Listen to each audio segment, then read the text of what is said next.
So you are all about feminine leadership, and you consider that we need it now more than ever. So why is that? It's so time. It's so time for us to like get to experience what it's like to hold power differently. And in order to do that, we have to learn how to hold power differently.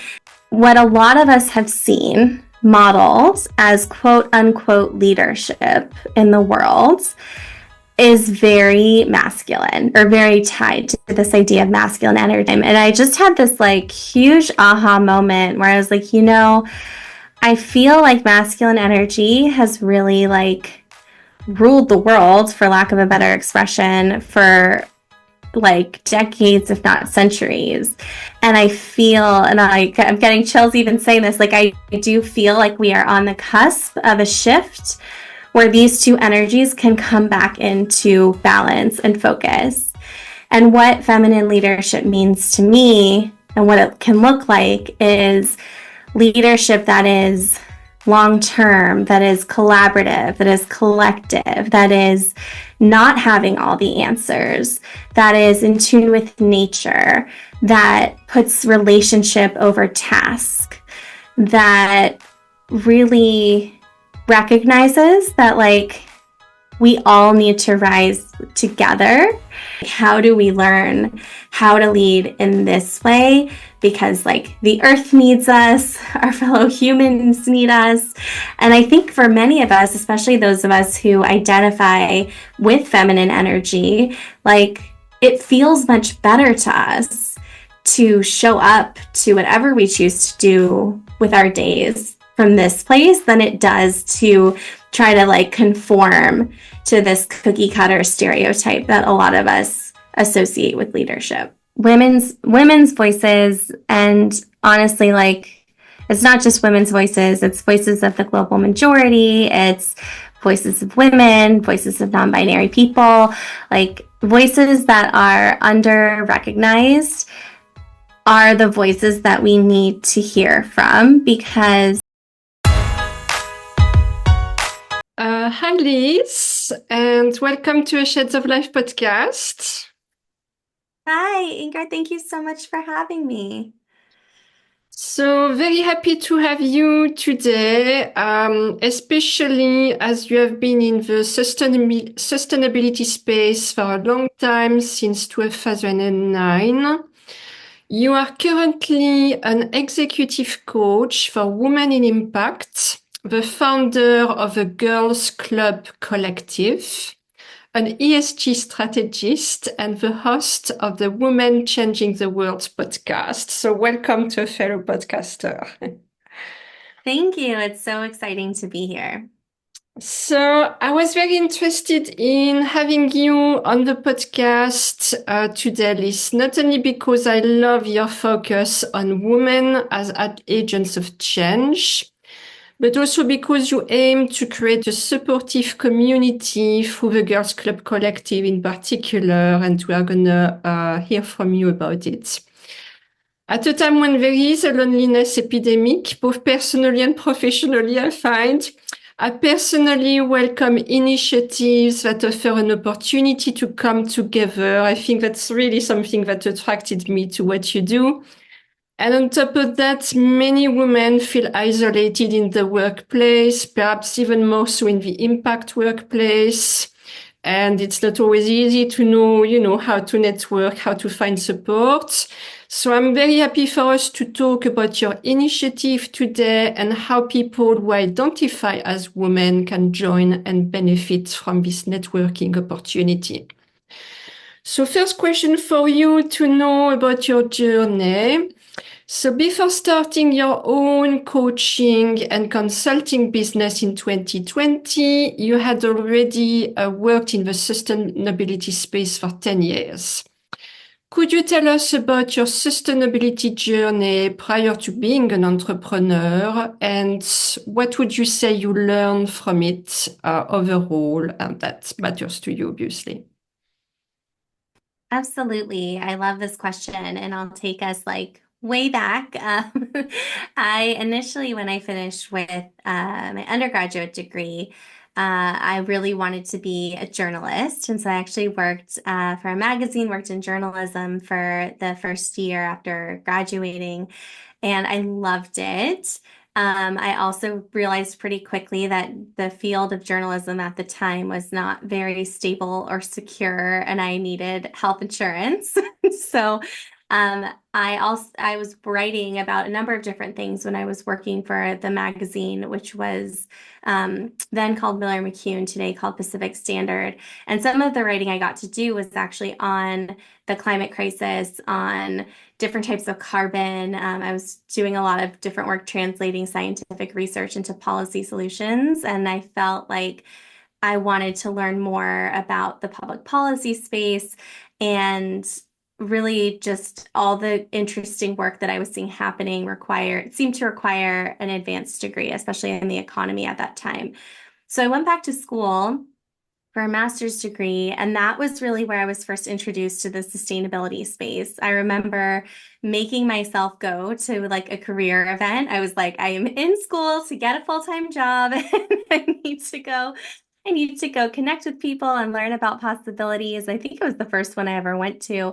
And Hannah Jones from Nike was speaking about her career very early on in corporate social responsibility, as we were calling it at the time. And when I heard her talk about what an average day in her job looked like, I was like, oh my goodness, this is everything. This is exactly what I want to do, from dealing with like supply chain capacity building and human rights to educating executives on climate to um, putting out press releases and promotional materials around the things that the company was doing. I was just like, this sounds so interesting. And of course, at the time, there were virtually no full-time jobs working explicitly in sustainability, social impact, corporate responsibility.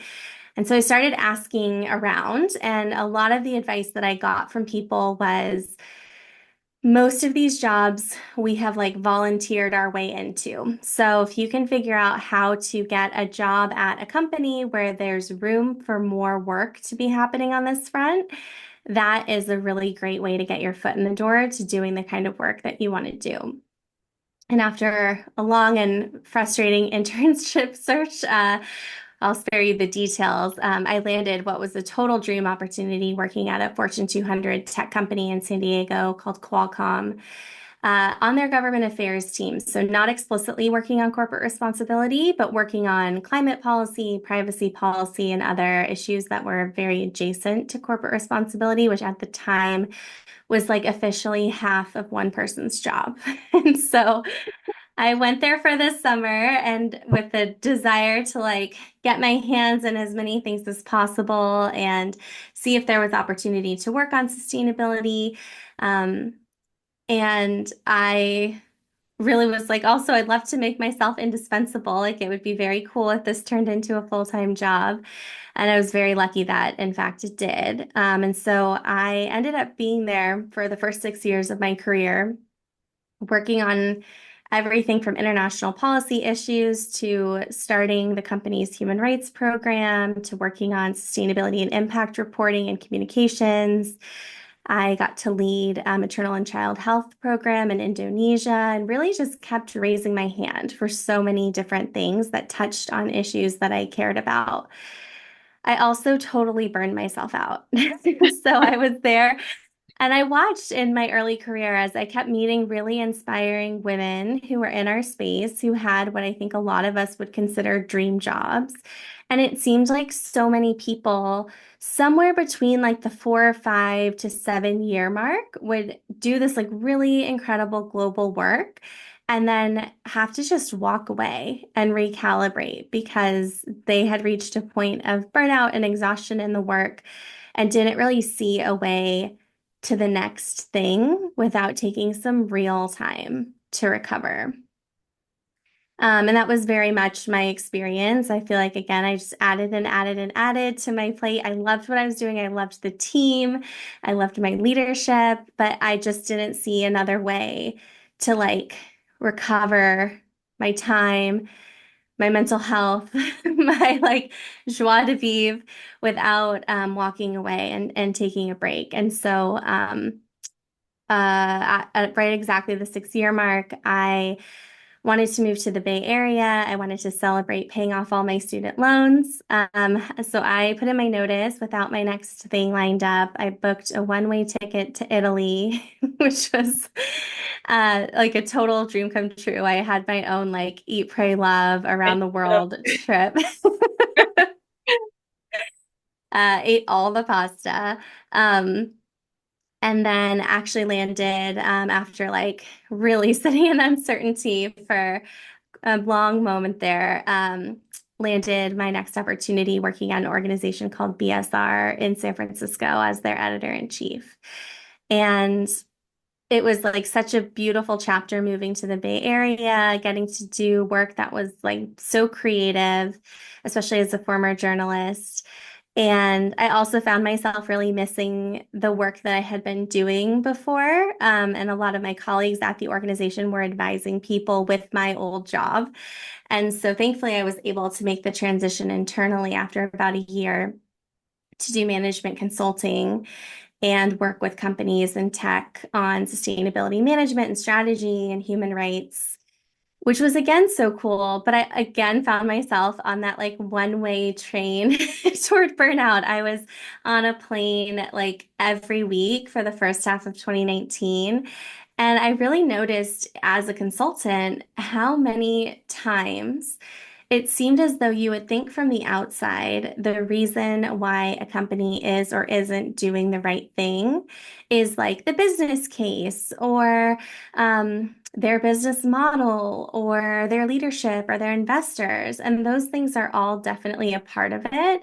But I also saw how often it really came down to how effective the person at the helm of these sustainability and ESG and impact programs was at creating change internally and influencing internally. And to be clear, in a lot of cases, there are systemic reasons why that is like really hard and or impossible. Um, and I was just noticing time and time again, I was like, these people, when I think about my theory of change, like helping them do their jobs as personally sustainably and impactfully as possible can have such a huge ripple effect, whether that's through consulting, through coaching, through community. Like the more we can resource these people who are really on the front lines, the faster we're going to like solve some of these big social challenges and really be able to leverage business as a force for good. And so that was really like the seed had been planted through that work for eventually starting my business. I still had one more act in the corporate world before I did start my business. I was approached about an opportunity to build a social impact program from the ground up at Jewel Labs, which at the time was the fastest growing pre-IPO startup in the world. And after doing a lot of soul searching about the opportunity, it just felt like I was, it was the next step that I was meant to take. It felt like a really huge opportunity for real impact. And so I took a deep breath and like decided to take that leap, thinking that like, I'm going to build a program from the ground up. That's going to be my last in-house thing. And then I'm going to start my business. And I got there. And for so many reasons, that was just not possible. What I was hired to do is not possible. And I think that also really gave me an appreciation for the fact that sometimes there are structural things and things that are so beyond your control, that like, no matter how effective a change agent you are, like the systems are real. So I got spit out the other side of that experience. Me and a lot of the team got let go after a few months. And I was like, okay, I've been thinking about this business for a long time. I've had this thesis for a long time. Is now the time to take the leap and start a business, which ultimately, as you know, because we're talking from here today, I did conclude yes, but that's like the not so short, but kind of short version of what I worked on in that first decade of my corporate career. Wow, amazing. I didn't know I was interviewing the Julia Roberts of Impact Women today, but I loved your I love moment and moving to Italy at some point. That's really lovely. We all need these type of moments in our lives. I can see already a few threads that you have kept with what you're doing today. We'll talk about burnouts later, obviously. But it's interesting to see that it was a woman who influenced the start of your career in the sustainability world. I find that really interesting. I'm actually going through a job search myself at the moment, and yeah, compared to 10 years ago, 15 years ago, 20 years ago, now you see so many companies looking for sustainability managers, whatever the titles are. There are so many roles at the moment that are being published. And hopefully there are candidates who have been through that type of education. Because I've discussed this with a number of guests on the podcast. You know, when I did my studies, or, you know, people of my generation were doing their studies, there wasn't anything around sustainability at the time. So if we want to move into this, either we need to build it in our own roles currently, which is definitely a possibility, or we need to go through education again. And there are many options that exist today. But you definitely need to challenge yourself again, which is nice. So obviously you started to tell us the steps that took you to starting your own business. I wanted to ask you a little more about this, because many people today are looking at creating their own business, their own startups. Was it an easy or a difficult decision for you? And what was perhaps your biggest trigger to take that step, that leap forward? Because I have a great admiration for people who would take that leap. Oh, thank you so much. And yeah, it's definitely, it can feel like a huge leap, especially when you're in it.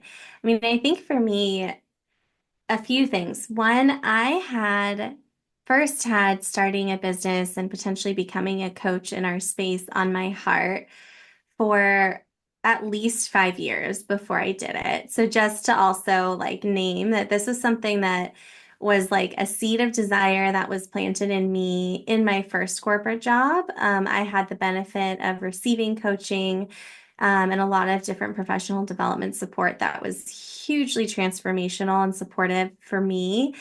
And at the same time, I looked around at like who I saw at the time offering coaching and this type of support in the space. And I didn't really see anyone doing it the way that like I wanted to do it. And so I had this desire for a long time before I acted on it. And the question that I was really asking myself in leaving that first corporate job was, what do I need to have, or what do I think I need to have to start a business that I don't have right now? And at the time, coming from San Diego, which is like so beautiful and such a dream in Southern California, my network and my community were very San Diego based. A lot of the external facing work I had been doing was very much in San Diego. I was traveling back and forth to the Bay Area quite a bit for work. But I had this sense that if I wanted to really start a sustainable business, it would be really helpful for me to expand my network and my community outside of San Diego, with the intention always that I'll make it back to Southern California one day. I love the beach. But when I was deciding and assessing like different opportunities for what came next, a big factor for me in taking my next role was like, what's a role that's really going to help me build more relationships in our space? And then from there, again, I still had the business on my heart, and was working at a nonprofit management consulting firm for a couple years. I'd taken a pretty significant pay cut to take that role, which made sense for a lot of reasons, but also wasn't necessarily putting me financially closer to starting a business. And so when I was thinking about, okay, well, from here, what's the thing that I think I need in order to feel comfortable and confident starting a business? And it was like, well, I need to get certified as a coach. That felt important to me, or trained at a minimum on how to be a coach. So if I'm going to leave, I ideally want to go somewhere that's going to offer some type of like financial support or reimbursement for that continuing education, because it can be quite expensive.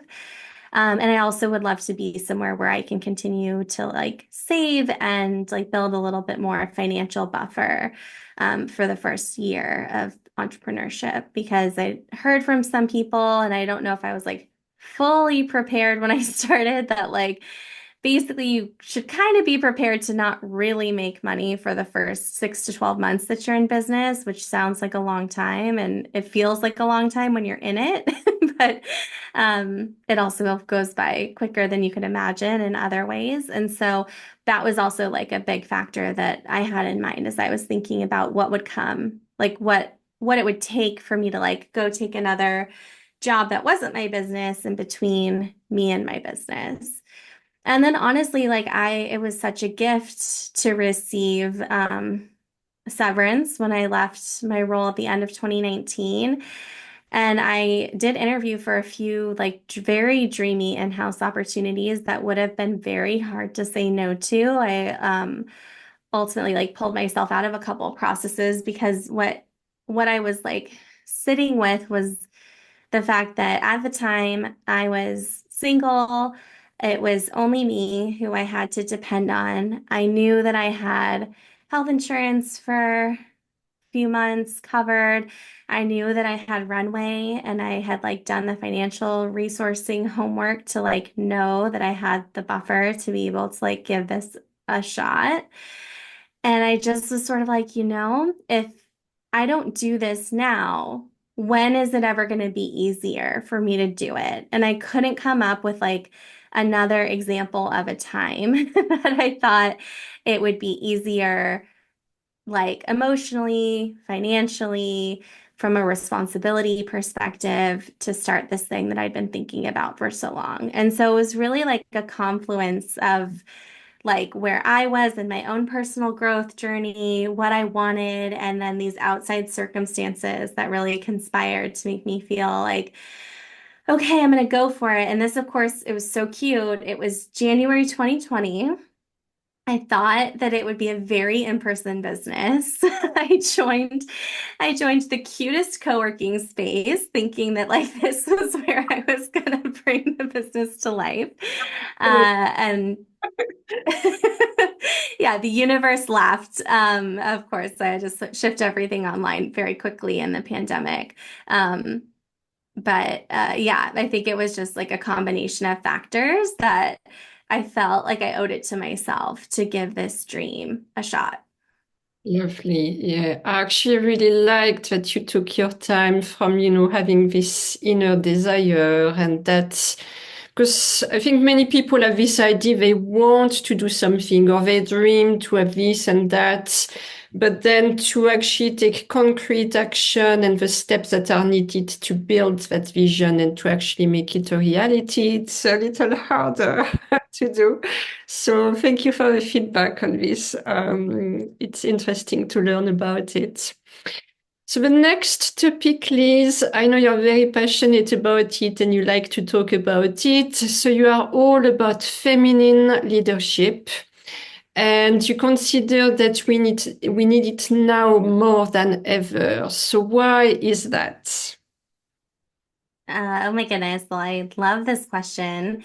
Um, let's see. I think one of the big ahas that I had right in the month before officially starting my business was I very stereotypically was very lucky to take a trip to Bali for an extended period of time. And one of the things that I did while I was there was attended a Tantra yoga immersion. And people hear Tantra and they think sex, and that is so not what we were doing. Not that there is anything wrong with the type of Tantra that is about sex, but Tantric yoga is like a branch of yoga um, that I have learned a lot from and definitely feel like I have more to learn from. And one of the kind of core foundational principles that I learned about in this immersion was the the balance of masculine and feminine energy, which, to be clear, gender is a social construct and a spectrum, and masculine and feminine energy can exist in any person in different sort of combinations and balances. So this is like gender neutral in some ways. Um, but they're like in a lot of different cultures and traditions, these two forces or these two energies coexist and are present in nature and in relationships and in so many places.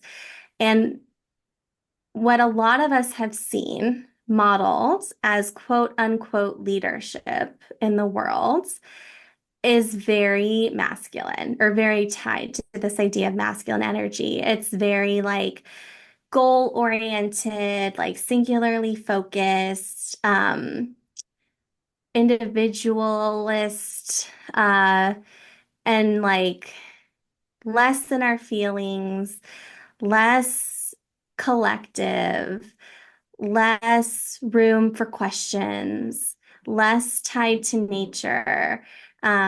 If you think about like hunter gatherers, it's very much like hunter energy. And I remember having this like deep conversation with some of the other participants at this immersion, talking about like, I was around the new year and talking about what we thought like needed to change in our lifetime and what was most likely to change in our lifetime. And I just had this like huge aha moment where I was like, I feel like masculine energy has really like ruled the world, for lack of a better expression, for like decades, if not centuries. And I feel, and I'm getting chills even saying this, like I do feel like we are on the cusp of a shift where these two energies can come back into balance and focus.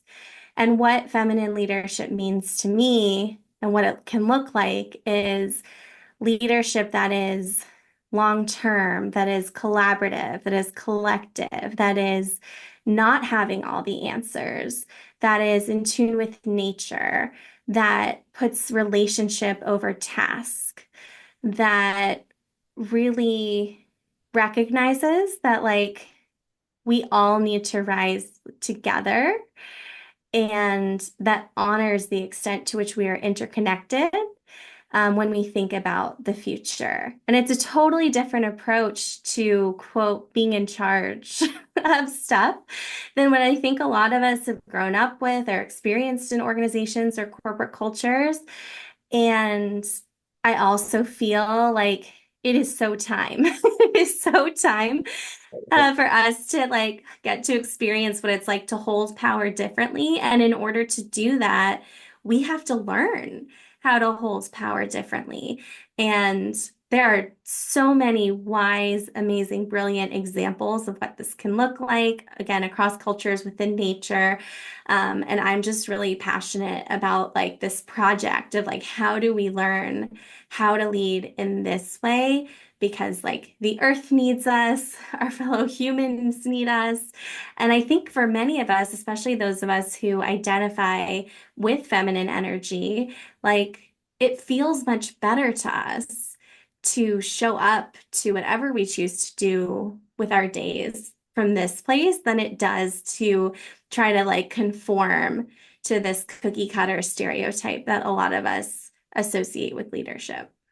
Yeah, I so much love your answer. Totally agree with everything. You're actually not the first guest on the podcast, who had that type of conversation around let's go beyond the gender, because yes, there is both masculine and feminine energy within every one of us, but also with our environment. And it's almost like, I agree with you, there is almost like, I mean, it's been some time, there's been like a rise in consciousness that it's more of energies and how we can redistribute them.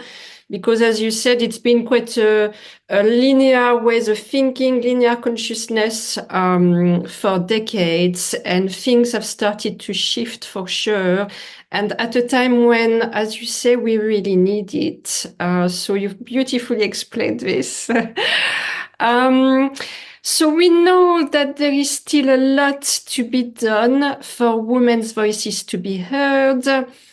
We are a bit more in gender here, but let's keep in mind these energies that cohabitate. So we have inherited a more patriarchal society, and although there has been a lot of progress, inequality is still a thing. And some people argue that today, perhaps through these changes we are all experiencing, that a more effective way for women to get a seat at the table is to build our own tables.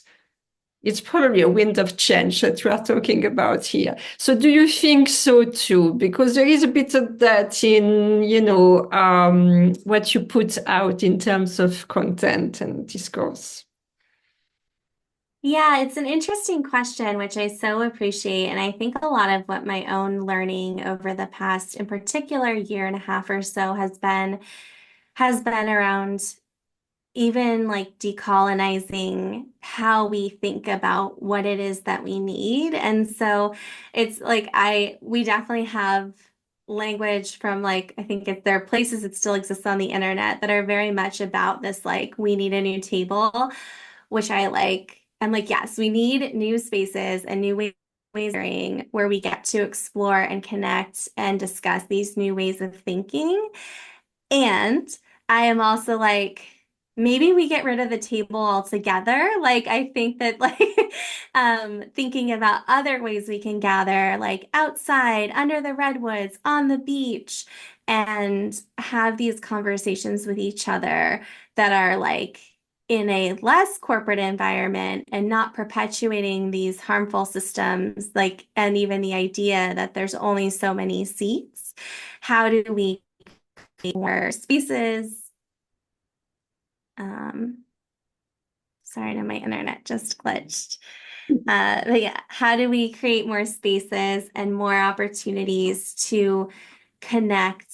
I do think there's room to engage with the people who are still at like the traditional table. I think that's important too. And I'm very passionate about like how do we create new spaces and ways of gathering to explore and uncover our inner wisdom, to connect with our intuition, to connect with our bodies, and to connect with each other in ways that like don't just align with the systems and structures that we are already familiar with. Yeah, absolutely. I was thinking there are a lot of people today, I think, who don't like to be put in a box, don't like to be stereotyped, and really want to do their own revolution, but more in a way of, how can I create the world the way I want to see it? And really to evolve from everything we've inherited so far that doesn't really serve us, or try to put us in these molds and in these boxes. And whether you're a man and a woman or whatever generation you are, I think we see that across the board today. So if we look a little more at the feminine energy, when I looked at your website, you have a lovely opening video for the Girls Club Collective. So I will put the link in the podcast notes on YouTube so people can have a look at it. But basically, it has a tagline and it says, instead of asking for a seat at the table, we decided to listen to the ocean, go on a hike, dance under the stars, cast spells, and feel the sun on our faces, which I thought is so lovely. And when I looked at this, it immediately reminded me of a best-selling novel by Clarissa Pinkola Estes called Women Who Run with the Wolves. I don't know if you read it. It's been a bestseller. And in it, the author refers to the wild woman. And she tells us that for centuries, the wild woman has been repressed by a male-oriented value system, which trivializes women's emotions. When in reality, the wild woman is this wise and ageless presence in the female psyche that gives women their creativity, energy, and power. So literally, you reminded me of this.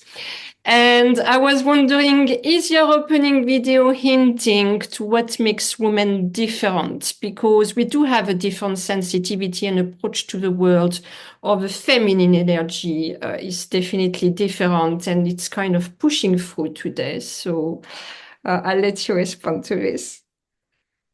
I so appreciate the question, and I will confess I've read like the first couple chapters of that book, and it is totally on my to finish list. Um, and It's the short answer, Oh, I agree with that. Yeah. it was so potent. And yeah, the short answer is yes. I mean, I think again, when we think about feminine energy, which for those of us who are women who identify with feminine energy, like creativity, curiosity, um, are like such core attributes and strengths of often women and people who have more feminine energy to give.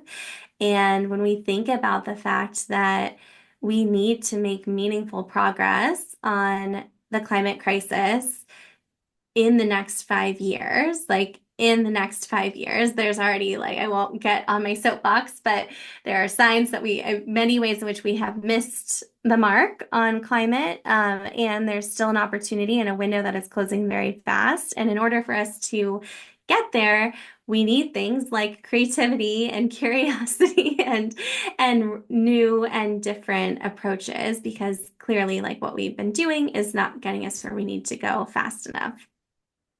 And a lot of what we talk about, one of the pillars of the work that we do inside of Girls Club Collective is embodied strategy.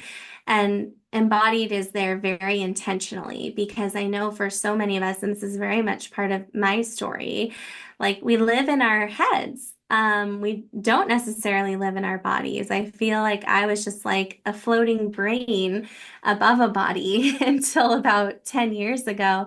And our bodies have so much intelligence and wisdom and insight to offer us. And in order to access that intelligence and wisdom, and in order to connect with our inner wild women, in order, as Trisha Hersey writes, for us to reclaim our dreamscapes, to actually dream about a better future, we do need to, in many cases to slow down, to go outside, to connect with nature, to give ourselves space. And for a lot of us, on the one hand, these are things that come so naturally to us. And on the other hand, especially for those of us who have been operating in certain organizational contexts for 10, 20, 30, 40, 50 years, there's a relearning of how we access that wisdom in our bodies, that intuition, and how we integrate like joy and pleasure and fun into the work, because all of those things are necessary to fuel us for this to be personally sustainable. Yeah, I think this tagline on your website really resonated with me because, I've been in the workforce for 20 to 25 years. And sometimes, I'm definitely more today in my feminine energy. And sometimes, I'm not always go, go, go. I do like to have breaks. I do like to have some me time and etc. Even if I also like the thrill, of the job and etc. But I really like to have a balance. And sometimes I need to catch myself because I'm like, well, Ingrid, you had more of a picture built for you, or you've been more conditioned as part of this more patriarchal, masculine world, especially in the workforce. And there is nothing wrong in bringing our more feminine side to it. It doesn't mean we are going to be less effective or, less efficient or less results. Or, not at all, because you do need balance. You were talking of burnout earlier. I think that's a good example. So sometimes we need to remember we can give ourselves a permission to be in our feminine energy as well. And it doesn't mean we're going to be any less. If anything, it can help bring more balance to the world. And we all influence each other. I learn from men as I learn from women. And I think there is some real good in both energies as well. So thank you for that. I really love that quote on your website. I think it really resonates with the feminine energy. So, Thank you. Oh, the one thing I just wanted to say on that point too is, one, I am so celebrating you for catching yourself and being like curious and intentional about how you can bring some of the feminine into your work and your day to day. And the other thing I would just love to share is I know from our members and our alumni, like there are so many leaders out there who are practicing this in so many ways, big and small. And it can be as simple as like how you start a meeting and checking in with people on a human level before you get to the to-do list. Like it can be elevating someone on your team. It can be opening the door and connecting dots for someone for an opportunity. Like there's so many ways that I think we can practice this. And I think what a lot of people in my world are finding is that they're even more successful when they are adopting these strategies in the workplace than they were before without them. And I also appreciate, especially in different cultures and contexts, it can feel really edgy. And for so many of us who are so used to doing things a certain way, because it's just how we've been doing them, it's like wild to reprogram, I think, how we show up in these contexts and can feel a little bit scary, again, depending on the context, to experiment with some of this stuff. yeah, absolutely. I always have, this image of the yin and the yang, always dancing with each other, because one energy that's too much, then you lack balance. So yeah, it's always good to check in with yourself, I think.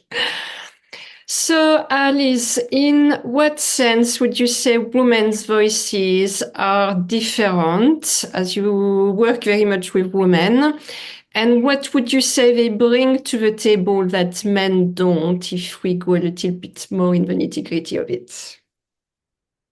Yeah, I mean, oh my goodness. I think women's voices and honestly like it's not just women's voices, it's voices of the global majority, it's voices of women, voices of non-binary people, like voices that are under recognized are the voices that we need to hear from because we are the people who I think one, make up the vast majority of people in the world, and two, who have historically not necessarily been in decision-making rooms.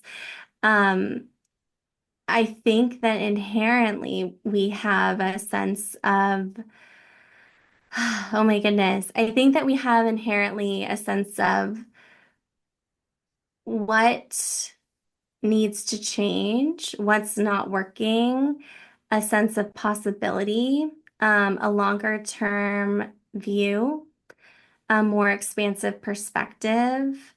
Um, and I just think we have so much to learn from each other's stories in general.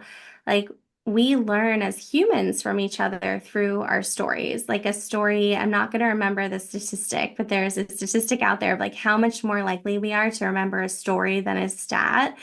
And it's like staggering.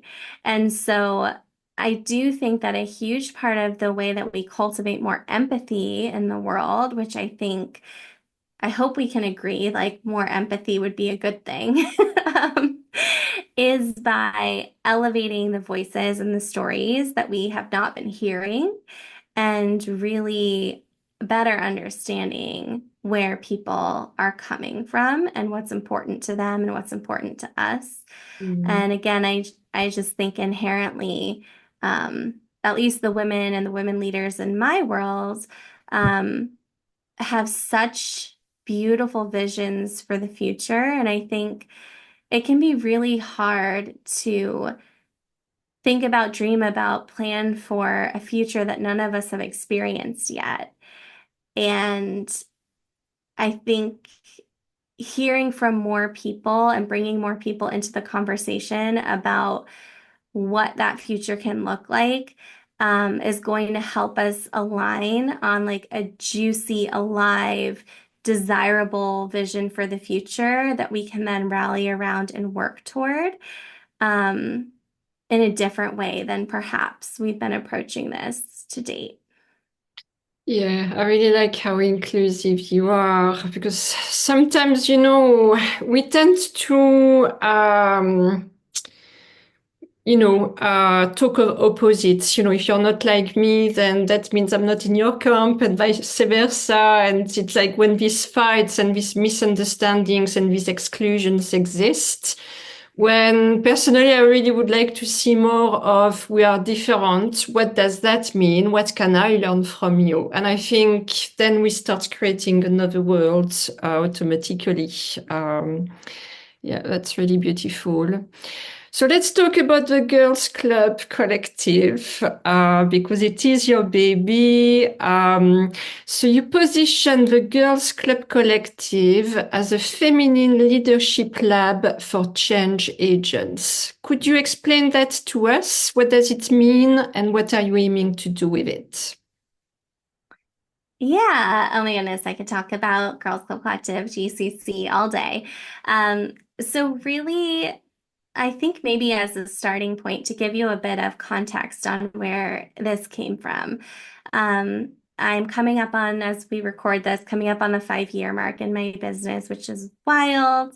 And something I found from my very earliest days, working as a coach and a consultant with women in our space was how often, in order for us to accomplish or achieve or realize our goals, dreams, and visions, what we needed to do to get there was build relationships. And that's true for almost anything you can think of. I feel like so often I was uncovering, especially in my one-on-one coaching work, that whether it was a job search or like really fully showing up for a new leadership challenge or launching a business, like so many of these big dreams that people had, like connection was the fuel on the flame to really help it happen faster. And I was also finding, as you mentioned earlier in our conversation, like the loneliness epidemic is real. And so many of the people that I was working with were and still continue to be stretched really thin and often are very overwhelmed and have a lot on their plates. And so connection was often the thing that suffered. And also, who wants to send like a cold DM on LinkedIn after a day, an 8-hour day of meetings where you still have to go home and get your actual work done? And so it's like, how do we solve for this? Like, how do we create space for people to build real relationships in a way that feels like less of a lift? Because people want them and they'll show up for them, but I want to make it like really, really easy. And so my first attempt at figuring this out was we hosted the first ever, I convened the first ever Girls Club, what we were then calling a mastermind, but has evolved into a magic mind because it feels much more aligned with what we do. Was back in fall of 2021, which granted, like definitely different time in the sense of where we were with the pandemic and a lot of other stuff. But I was like, I would love to call in a group of women working in sustainability and impact all across the space. We're going to have like structure and a meeting cadence for us to come together. And I believe that the way we're going to really build relationships is through mutual support and problem solving and collective ideation. So every month we'll have like some workshops, some support. You'll get one-on-one calls. But the kind of the core thing is you're going to come and you will bring something that you are working through personally or professionally to get support from other people in the group. And the relationship building will hopefully be like a natural byproduct of that. And it was like hands down one of my favorite things like I've ever done in my whole career. Facilitating our first in-person retreat, I had that distinct feeling of like, oh my goodness, this is what I am meant to be doing. It was very, very cool. So it felt like we were on to something. And since then, we actually just started our sixth cohort of the Magic Mind, which is wild. So I've been hosting these once or twice a year for the past few years. And I was finding that there were all these incredible leaders who'd been through the Magic Mind. And I was spending a lot of time making introductions across cohorts. And I sort of had the idea and was approached with the idea around the same time of like, what would it look like to give this a more formal home beyond this like intensive 5 month container? Like, how could I support people who are maybe not in the like intense moment of transformation where they want to, dedicate hours every month for this kind of programming, but they want to stay connected and they want to stay in the loop and they still want to feel like they're part of this. What would it look like to really reorient my business to a community business? And I am so glad that I had no idea how much work that was going to be when I first got started. Uh, it really like was something I worked on behind the scenes for a lot of 2022. We launched the Girls Club Collective and like we had opened the doors in March of 2023. And so now we're coming up on 2 years. And over time, it's been such an exercise for me in learning how to embody feminine leadership more deeply because leading a community is very different work than showing up as a coach or a consultant or strategist in the sense that as a community leader, like I don't have all the answers. And for people in our community to have permission to show up imperfectly, that means me showing up imperfectly without all the answers. And I really do believe that we're so much better together. And I learned so much from our members who are super invested in this vision for the future. And I sort of looked at the community, our Feminine Leadership Lab for Change Agents, as like my job is like if we think about a regenerative farm, like my job is like creating the garden box, if you will, for stuff to grow in and providing like the water and the sunshine and like the resources and like connecting dots. But like I can't be the only person who is tending to this farm or garden. Like it needs input from everyone who is here, and everyone has something very different to offer for it to flourish and thrive. And so, like across our programming, we focus on like three different pillars, if you will. Connection and mutual support is a really huge part of what we do. And that's really like building the muscles for non-transactional relationship building and asking for and receiving help. So just like creating space and invitations over and over and over again for us to support and resource each other. The embodied strategy piece that I mentioned, which is often we're more of like the work comes in and talking about cool stuff that's happening in this space, bringing in experts and leaders who talk about both the like intuitive body, personal sustainability side, as well as like what's happening at the leading edge of impact and sustainability work. And then amplification and visibility, because I am just such a big believer that like seeing people doing this and leading differently is so expansive. And that we need to hear from more voices and see more examples of what that looks like. And so a lot of the work we do is also finding ways to support our members in amplifying and making visible themselves and each other, so that we are creating more of a platform of like more of these bright spots for those of us who are doing this to like look around and see them. So that's like as concise as I can be in talking about GCC. Thank you for indulging me the history lesson. But I think a lot of it is like we're like evolving as we go, and like we have almost 40 founding members today, and there's another group of at least like a dozen alumni who've been in the program at some point over the past 2 years. And everyone who's a founding member has really left like fingerprints on this collective and on this community. And I think it's something that's going to continue to evolve alongside our members in really cool ways. So lovely. I mean, that's probably perhaps even the aspect of what you do that I might love the most. I mean, my own life has changed so much through networking and amplifying, connections. And I actually think that's something women do very well. And it can only serve us to do more and, to find the right platforms to connect, the nice memberships, etc. I see that developing more and more, and that's something that you do very well as well. So I would definitely encourage anyone to connect and network a lot more because it can really transform your life and it's an important type of support.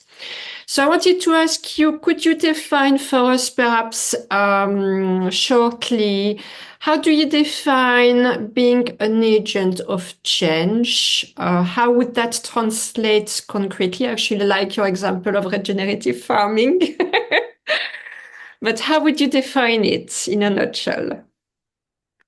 Yeah, I will say, something that I think is unique about how we think about it is it's very much about values more than job titles. So I think there's like two levels, right? I think there's people, maybe three. There's people who have a vision for a better future who are working to bring about that future.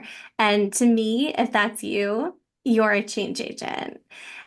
Think professionally, that could look like a lot of different things. It could be working in impact, sustainability, but it could also be being like a compliance attorney who really wants to be part of the revolution. Like it could also be being an entrepreneur with a heart-centered, mission-based or mission-driven business. Working as a consultant, working in finance, like we definitely have like people in creative, like it's not a job title specific thing. I think it's like, are you using your time in the day to bring about that future? And then the last thing I'll say is just from a values perspective, that's really, at least within GCC, what we curate for. And those values are curiosity first, so taking an approach that puts curiosity at the center, mutual support, so being someone who wants to support and lift up other people. Authentic leadership, being willing to talk about like the real stuff and like the hard stuff and not just the good stuff, not just polished talking points. And radical celebration, which is celebrating all the things along the way because life is too short to not make time to really recognize the things that are going well and because what we focus on expands. And so I think it's like if you share those values and you're working to bring about a better future, yes, we could get very job title-y on it, but I think those are like really the key things that make someone a change agent.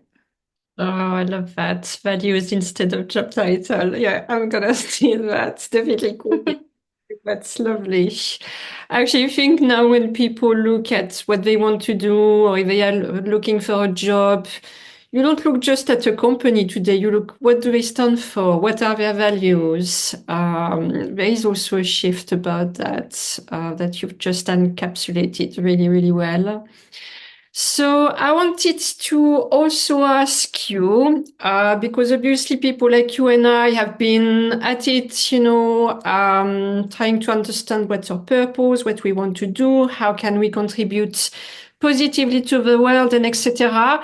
There are still a lot of women who are a bit on the edge, and I certainly know a number we know we are not totally satisfied, but don't really know how to go from actually, what we were talking about, this kind of stereotyped world and jobs, and how to get out of it and tap more, into something else. So for these women who would aspire to create change or be agents of change, but don't know where to start, what would be your advice to them if they are listening today? Yes. So, hi, I see you. I feel you. I think the two things that I would suggest starting with are one of the most powerful tools I have found in helping us figure out what comes next is making the time, and it doesn't have to be a lot of time. I think for a lot of like personal development work, we often get this idea that we have to like go away to the woods for like a week in order to do this work, and you don't. Like you maybe like an hour at a coffee shop or depending on what type of environment lights you up.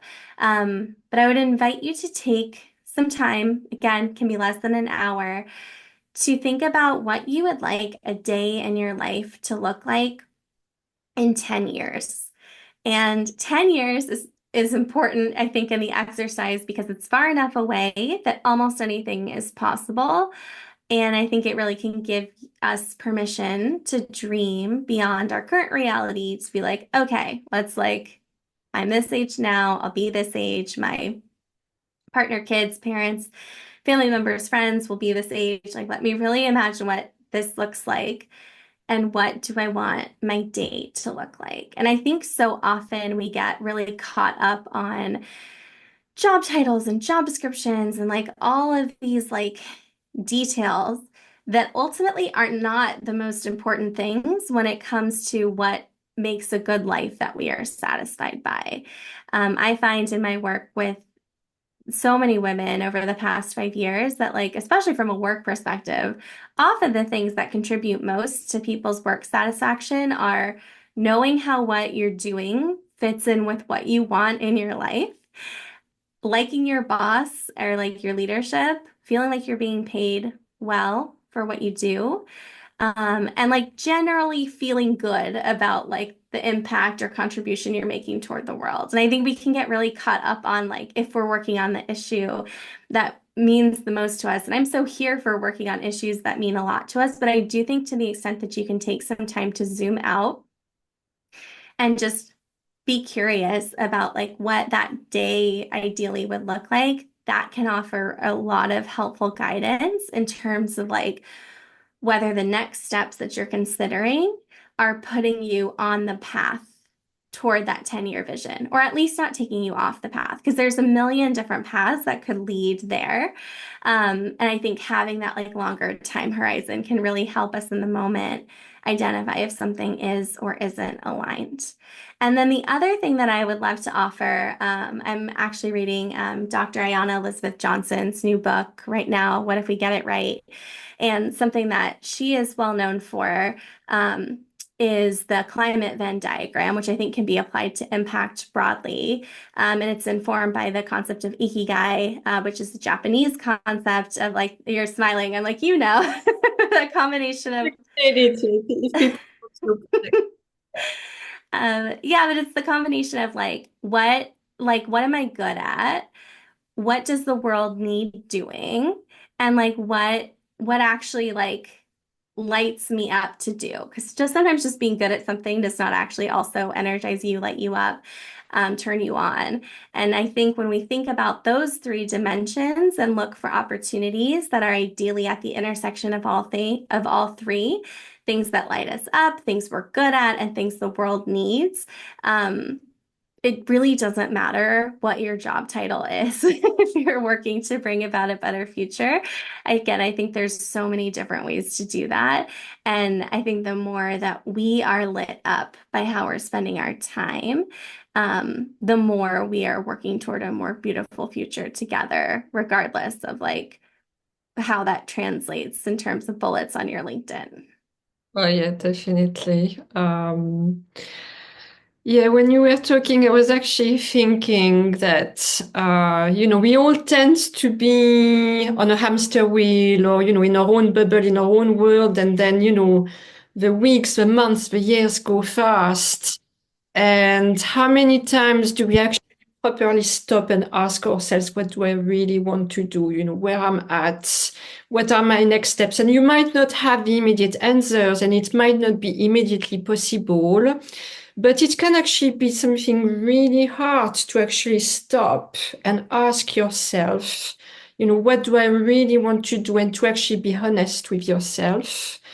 I think this is where it starts, because if you don't do that, you're going to just continue to be on that hamster wheel and chasing after job titles, as you were saying, and etc. And when are you going to be truly fulfilled and happy and, contribute positively with something that makes you happy, but then you're obviously contributing positively to the outer world at the same time when you do that. So yeah, great advice, Liz. I loved everything. So if we go back now to the women in your Girls Club collective, could you give us perhaps some archetypes? I think you mentioned 40 founding members. So can you, give us a bit of an archetype of the women who are there? Oh, what a fun thing to think about. I think it's like it's really interesting because that's definitely a question I get a lot. Is like, well, who's in it? uh, and I think not to over-index on the job and career piece, but because that is the thing that people ask about a lot. So we have, I would say, about a third of our members are people who are working to create change, like through organizations and systems, like in more of like institutional capacities. The people who are working in ESG, sustainability, impact, at like a Fortune 500 company, at like a bigger firm, at a nonprofit, at a foundation, like people who are very much like it's part of their job title and their contribution. And then I would say about a third of our members are people who are birthing the new through their businesses. And the businesses of our members have such a beautiful range, like everything from people who are fractional service providers, like in sustainability, to people who are fractional service providers, like for ops and creative and business development and sales. So people who are, again, birthing the new by approaching these things differently, many of whom come from a background in impact and sustainability, but who are doing something very similar or totally different, like everything from like product-based businesses, SaaS businesses, like you name it. And then I would say a third of our members are people who are currently in in-house roles in some capacity and intending to be there for some period of time, and also have some sort of business or entrepreneurial dream on their hearts that they're at different stages of exploring. And so whether they're like taking on coaching clients like once or twice a week beyond their day job, or have like a really big vision that's going to be born into the world at some point in the next 5 or 10 years, that like right now they're just like holding close to their heart and getting like different experiences and resources and connections that are going to help them further down the road. Um, that's sort of what they're thinking about. And so from a work perspective, I think those are some of the descriptors. And then I think going back to the values piece, I think the values are like a really huge part of what sets our community apart. And what I've had reflected to me by some of our members is that it really, which like makes me so happy, I could cry even just repeating it right now, is that it really feels like a place where they get to show up as their whole self, where they're not thinking about like how they're being perceived or like being like networky or like overly professional, but where they can be really real about what's going on a personal level and get really amazing, incredible professional support. I really aspire for this to be a space where you can show up like in your workout clothes with a messy bun and also coming out of like your presentation to the C-suite in a blazer. And for it to be a place where, again, you can kind of come as you are and relationships are at the center. And I think our members like are people who deeply, deeply want to support other people. And I think for a lot of them, a lot of us, helping other people and being generous comes really naturally, or maybe is like a big part of our identity, but receiving help is a growth edge. And I think that's where a lot of the potency of this community has like lies and continues to expand, is when those of us who are givers also ask for help and receive it back from other people who are in a place of overflow, it's been really cool to see what becomes possible. It's nice to see the magic. I understand why you called your magic mind instead of master. Thank you. For people watching and listening, could you just summarize what are the benefits of joining, if you were to cite a few things? Yeah, so I mean, and I'll try to be succinct. I think that a few key things are one, I do actually hand-selected matchmaking for our members every month. That's opt-out versus opt-in. So you get hand delivered to your inbox once a month, a connection with someone really cool who's doing really cool work in the world, just to have a conversation and connect. And all you have to do is like open your email and find a time, but we do the matchmaking for you. I know that's almost everyone's favorite part. We also have events throughout the month. So we have anywhere from 1 to 3 max, usually events a week where you can plug in and like bump into some of the people that you've been connecting with one-on-one, because I believe that that's also partially how we build these relationships is like repeated interaction over time and seeing each other on calls. We have a lot of opportunities to really amplify your brilliance. So our members give expert sessions to showcase things that they are amazing at or know a lot about. And that's everything from like how to create systems change and do stakeholder engagement that doesn't suck to um, enoughness and how to like feel like you're enough to astrology of 2025 and pulling oracle cards for your year ahead. So really the full range, everything from like very witchy and like personal growth topics to like very professional topics as well. And then we do quarterly visibility campaigns for our members too. So if you see people popping up on LinkedIn with like fun graphics that are celebrating different aspects of their thought leadership or their work, that's also something that I love to do. So again, our programming really spans the embodied strategy piece, so like how we do the work, the connection and mutual support piece. So like building those relationships, we have calls for you to get support from your peers. We have a private platform where you can ask anytime, all the time, and get responses from people on different personal and professional questions and challenges. And then the visibility and amplification piece, where we also really want to resource you to show up as a thought leader. Beautiful. So if someone or if I were to join today, could you explain to us how does it work once you join, to understand the process and what one can expect? Yeah, of course. So we have an application process that is really fundamentally a values check and an opportunity for us to also educate prospective members about our ground rules and our values, just again to make sure we're on the same page and we're not wasting anyone's time. It's not a place where it's like exclusively for a job search or exclusively to develop business. Those things happen. And I think to your point on like results and what people get, like it has been so cool to see how many people have like hired each other for projects and other opportunities, collaborated on new workshops, like open the door to speakerships. Like the results that people are getting who are engaging are like amazing and mind-blowing. I could talk more about that, but it's not relevant to this question. But just making sure that people are on the same page about like their goals and our goals for our members and that it's actually a fit.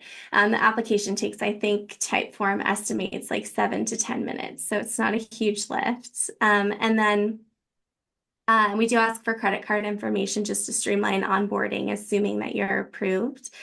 And then our team reviews every application personally, and we're actually shifting how we do onboarding in the new year. So we'll be admitting new cohorts about once a month, like around the first of the month. So depending on when you apply, we'll review your application within a couple weeks, and then we'll onboard you alongside a cohort of at least a couple other change agents, and offer some like deeper dive programming for you up front for you to get a sense of our community norms and how things work, and what some of our signature events are, and then also like integrate you into the broader community through our platform on Circle and through one-on-one support from my team, and just making sure you have everything that you need to meet your goals in our space. Great. So two more questions about the club. What challenges would you say the women who are part of the club face the most, based on your experience so far? Are there topics that are brought up on a regular basis in terms of challenges? Yeah, that's a great question. I mean, I think a lot of it depends on the person. I think a lot of the value that people get from being inside the collective is space to think big picture of like about work and life and like how the world is changing. I mean, we're all experiencing so much change at so many levels, whether it's like you're in-house in an ESG that you have to comply with, or you're starting a business and the economy is all over the place, or just on a personal level, like so many of us are navigating like big personal shifts, like new motherhood or, countless other things. And so I think having space and people who you can talk through some of those changes with, has been something that's been really powerful, and like the ability to zoom out and think and talk big picture has been really potent for people. And then I think a lot of times it's like really just that feeling. It's like I really like aspire for us to be, and I think we are in many cases, like phone a friend. Like people ask everything from like, I'm trying to like find like or like redirect our procurement toward like for swag toward more sustainable options. Like who else has thought about this? Who has resources? Like help. Who is like integrating AI into their like software that they're using to manage metrics, or like who have you seen do this well? Who's not doing it well? Who do you like? Who should I talk to? Um, that's like on the work side. I think for like on the entrepreneurship side, a lot of people who are like in different stages of starting businesses, and they're like, I need to talk to this kind of person to like further refine my offer. Who knows somebody? Or I need a checklist for like the legal things that I need to do to not get in trouble this year. Does anybody have one? Like really practical stuff. And then I think last but not least, I think a lot of the value and the benefit that people are receiving and experiencing is just not feeling like they're in this alone. Whatever this is, I think especially for so many reasons, like in this moment in 2024, it can feel really isolating to do this work, to be in the space, to be a human on the planet. And I think a lot of like the medicine that I aspire for us to provide is like reminders that like you're not the only person doing this, you're not the only person feeling this, you're not the only person thinking about this. And like there are more of us than there are of them, even though it may not always feel that way. Yeah, I love that. I was thinking, whatever change you go through in your life, you automatically become more vulnerable. If we take the example of motherhood, and you just told me when we started recording, you are expecting yourself. Um, Obviously, if it's the first time you've never been pregnant, you never had a child, you do need that support system, whether you get it through family, friends, books, etc.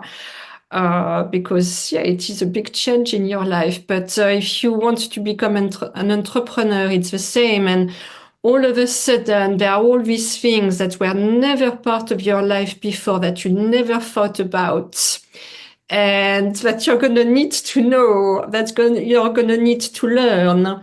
And you need to find that support system and step into it, and then continue to evolve. But yeah, it's like this kind of place of vulnerability all of a sudden that you haven't really thought about, but you're going to be confronted to it very quickly.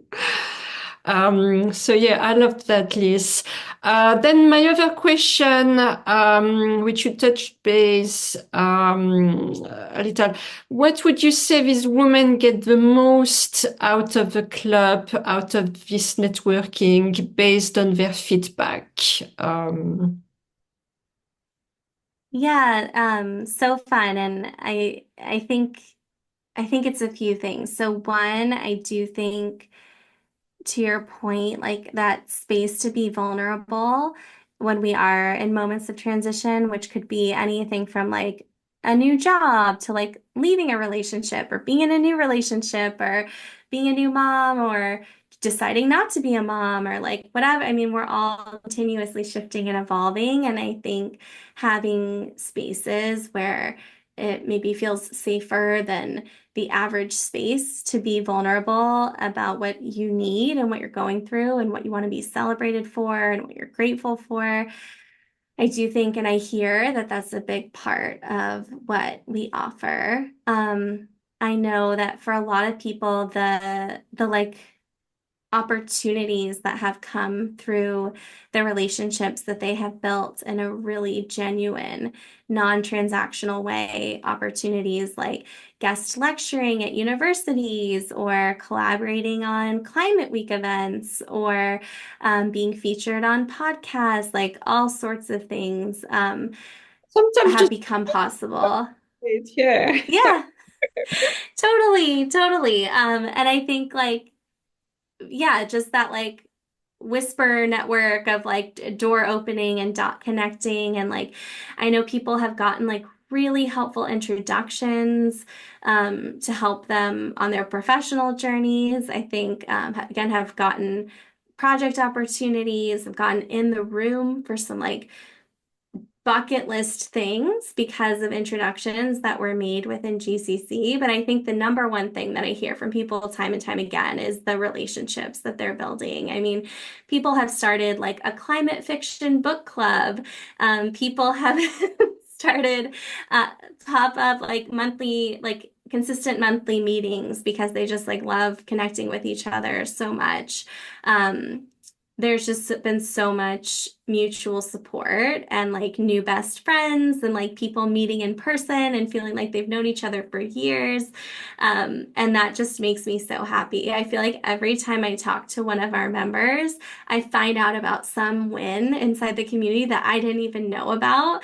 And that's just so cool. That goes you for sure. Yeah, that's really lovely. I mean, we can definitely see through what you've built, the value and the power of community for sure.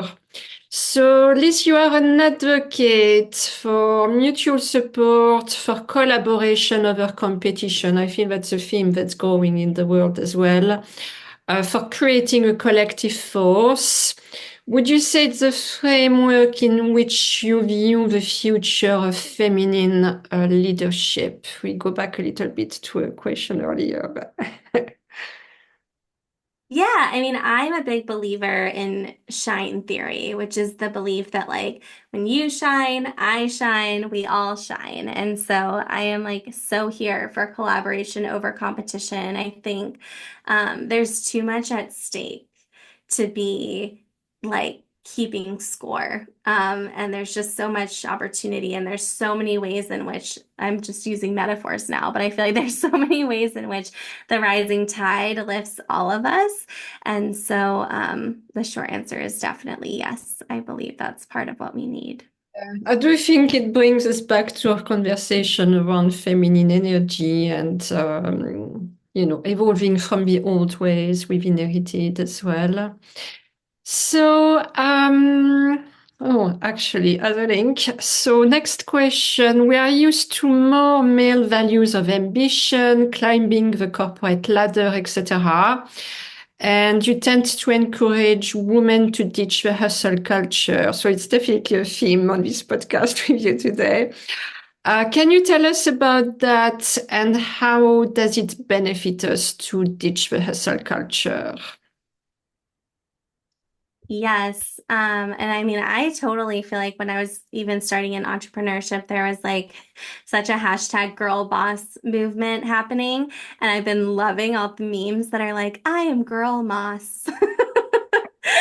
Uh, Um, I mean, I think a core theme, and actually, I was like, I'm missing one of our values. What was it? I'm like, oh, it's one of my favorite ones. They're all my favorites. But reimagining ambition is really a core theme for, and one of the values of Girls Club Collective is like thinking about like what it is that we want to be ambitious about. I think, again, so much of us have like grown up in a world where like productivity was valued over being. And like, I know so many of us have like at times, and this will be an ongoing conversation for me personally, is like untangling my doing from my like self-worth and my output from my self-worth. And like, we are all so inherently worthy and enough. And I know for a lot of us, we have to do a lot of work to get there and actually feel that way. Um, I am just so here for, I feel like our members inspire me so much with how they are thinking about ambition. I was finding that in so many of my conversations with clients and other people in my world, they were like, I want to work 20 hours a week and live by the beach, but like, is that ambitious enough? And I'm like, that's so ambitious. Like, why do we live in a world where you would see that desire as anything but incredibly ambitious? And so we totally have members who are like on their way to the C-suite, and we have members who are like loving a 20-hour work week to spend time with their families and like prioritize other things in their lives. People who are like really working to right size work in their life so they can pursue other hobbies. Like one of our members is a competitive puzzler, or like yeah, a competitive puzzler. Like people are doing such cool non non-work things. And so Right, isn't it? yeah, so it's just like how can we think about ambition more holistically toward as more of like, because I think a lot of us identify as ambitious people, but we want to be ambitious about the things that actually serve us and light us up and bring us pleasure and bring us joy. And for a lot of us, it looks very different than hustling up a corporate ladder just for the sake of doing it. Yeah, absolutely. Yeah. I also think that, in today's landscape, when everybody can be on social media, there is so much content, published every single day, every single hour, really. Um, that people who stand out, they actually stand out thanks to their difference. And yeah, you don't have to be like everybody else, and you can be supposedly black sheep. And yeah, I loved the way you've looked at, yeah, let's redefine ambition. I love that.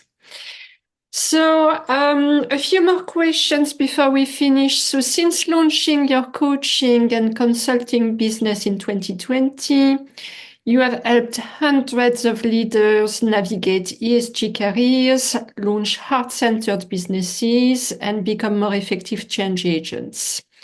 So, what would be three big lessons you've learned from working with all of these leaders? I'm interested to know. Yeah, it's a great question. Um, let's see. I think number one, like connection is fuel.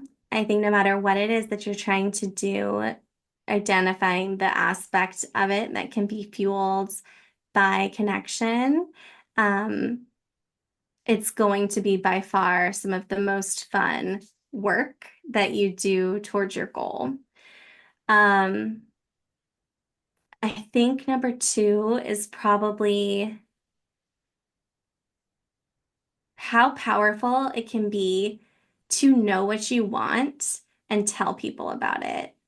I know it takes some work, and a lot of the work I do with my one-on-one clients is even like figuring out what we want, what they want, what you want. And I also think that once you've done the hard work of knowing what you want and you start telling people about it, it can be like remarkable how fast it can happen. And I think number three is coming back to like this ambition piece, this job title piece, this like that piece is that like what makes a good life is like really often not the things that so many of us have been like socialized to want or aspire to. And knowing what actually like ambition and success look like to you is going to be so much more potent than following someone else's formula for what those things look like. I love that. I just have an addition for number two because I thought about that earlier and it probably slipped for something else. But something I find is that many people actually will know what they like, what they want, but not express it, not put it out there, or being scared of putting it out there. And I find the more, if you really go beyond that fear, the more, don't be afraid of putting it out there because this is how people who can help you and support you in this are going to be attracted to you because this is when you're going to align. And if you are too afraid to put what you truly want out there, you're never going to get it. So I find that so important. It's something so simple, but something has been working really well for myself. And the more, defined you can be about who you are in this very moment and what you would like out of life, put it out there because automatically you're going to find, perhaps not what you expected, but it's definitely going to be a lot more aligned with you. So that's a great piece of advice. So last but one question. Um, Going back also to the first question, actually, because I know you love talking about personal sustainability and burnout prevention for impact leaders. Could you tell us why these topics are important to you? And obviously, you talked about your own experience with burnout. So, yeah. Yeah, I mean, I think for those of us who are working because we like care about people and the planet, we forget that we are people and the planet too. We forget to include ourselves on the like things on the list of our priorities. And nobody benefits when we work ourselves to the point of like having to lay on the ground and do nothing. And there's nothing wrong with laying on the ground and doing nothing, but I know for so many of us, like we're in this for our lifetimes. May they be exactly as long as they need to be. And our lives are now. And there's so much more to life than work. And so I think so much of like managing burnout is an inside job. So much of it is an inside job. But I think the more that we can build in practices and boundaries that allow us to show up for this work for the long haul, um, and not just like stay on this like burnout treadmill that I know that I have been on and so many people I know have been on. The more I think we often forget, or it's easy for me to even lose sight of how important like how we do something is everything. And so it's like how can we show up for this work in a way that is like being the future that we want to create. And I don't think any of us who are in this work and in this world are trying to create a future that's just more burnout. So, so how can we like, I love what Adrienne Marie Brown, so much of what she writes, but her reminder that like small is all. And so I think when it comes to personal sustainability, it's like, how can we take small aligned action in our own lives to protect our resources, to pay attention to our energy, to plug up energy leaks, and to really, again, be able to continue to do this because the world needs our magic, but no one's benefiting when we're completely depleted and have nothing left to give to ourselves or others. Yeah, so important. I'd like to mention two examples of burnout I had in my professional career, not mine, but that I have witnessed with people I was working with, because I think both are important and both are quite different. The first one was with someone, so both were men. Doesn't really matter, but the first one was someone at director level doing an incredible job, but was subject to the pressure of, his bosses and the business, not in a very nice way. And, you and I talked about the patriarchal system and very masculine energies, and it was really about that. And to the point that it pushed that person who was incredible, great leader, to burnout, and his life changed completely.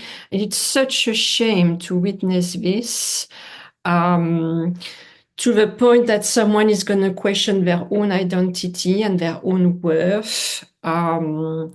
And I think it's important to be aware of, the external circumstances and the external pressures, because you mentioned this several times during this podcast that we are enough. We are enough, absolutely. And it's important to recognize and be able to deal with the external pressures and perhaps question, well, am I in the right environment? And perhaps think of my next steps before it's too late. But sometimes, a burnout can help as well to realize that. And the second example, which I wanted to mention, was someone who was a new founder, and had been investing a lot of his own money into a new venture. Um, and he would not stop at the signs of illness, and he would never stop. He was working so much day and night, every day. And I've been working with other founders that I'm thinking about now, who were the same, working 18 hours a day or never stop working 7 days a week, never having a holiday. And their vision is actually great. And that's probably what drives them as well. And I think when you have a great vision and you want to make it happen, that's what happens. But if you don't listen to the signs to the point that it makes you really ill, and unfortunately, this founder, he went to the point of burnout, but to the point that he went bankrupt with his new venture because he just couldn't lead it and bring it forward anymore. And that's another example when it's really a shame. And it goes back to, being in balance. We had this discussion earlier in the podcast as well. And listening to yourself, because, it can be signs with your health or with something else. But it is important to listen to yourself. And to your point, it always comes from the inside, isn't it? Totally, totally. And I do think sometimes, to your point too, it's like, I think sometimes it's recognizing if if this job or this company, it feels like you're pushing up a boulder up a hill, I think recognizing that sometimes we don't always realize when we're in it that we could choose a different boulder or a different hill. So, and sometimes we don't realize that until it's too late. But noticing, I think, for each of us, our own individual signs of when we're getting a little bit too close can be really helpful. Yeah, absolutely. So Liz, last question for you. So this podcast is called Shades of Life, as every guest bring their own color, vision, and mission to it. And I always end it with the same question. If you were a color, what would it be and why? Hmm. I think the answer for this depends on the day, but I think today it would be the sparkling blue green of the Pacific Ocean because um I just feel like water is medicine in so many ways, and it embodies change, it embodies possibility, it contains life. Um, we are made up of water. So yeah, I think my answer is sparkly blue-green Pacific Ocean. And you live in California, right? I do, yeah. So thank you very much, Liz. It was really a pleasure to have you on the podcast today and to talk women leadership, impact leadership, the power of community, of collaboration, of connection. I think it's all themes that are absolutely essential. And thank you for bringing your insights today. It was super valuable. Thank you so much for having me, Ingrid. This was so much fun, and I really deeply appreciate it.